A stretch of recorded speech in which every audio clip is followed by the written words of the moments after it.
आयुर्वेदाच्या नावाखाली अफूचा काळा बाजार. तळोद्यात पोलिसांची धडक कारवाई. 8.5 किलो अफू जप्त. तळोदा शहरात खळबळ उडाली असून पोस्ट गल्ली परिसरातील हस्ती बँकजवळ मोठी पोलीस कारवाई करण्यात आली आहे. आयुर्वेदिक औषध विक्रीच्या आड सुरू असलेल्या अवैध अफू विक्रीचा धक्कादायक प्रकार उघडकीस आला आहे. मिळालेल्या माहितीनुसार पोलिसांना गुप्त माहिती मिळाल्यानंतर त्यांनी संबंधित दुकानावर अचानक धाड टाकली.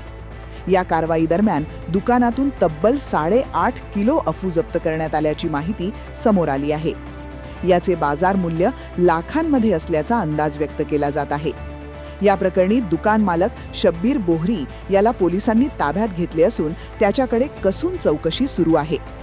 घटनेची गंभीरता लक्षात घेता फॉरेन्सिक पथक घटनास्थळी दाखल झाले असून दुकानातील औषधे, कागदपत्रे आणि इतर साहित्याची तपासणी सुरू आहे.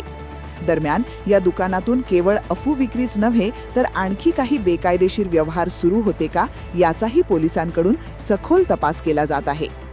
या धाडसी कारवाईमुळे तळोदा शहरात मोठी खळबळ उडाली असून नागरिकांमध्ये विविध चर्चांना उधाण आले आहे. शहराच्या मध्यवर्ती भागात इतक्या मोठ्या प्रमाणात अवैध अफू साठा आढळल्याने कायदा सुव्यवस्थेबाबतही प्रश्न उपस्थित केले जात आहेत.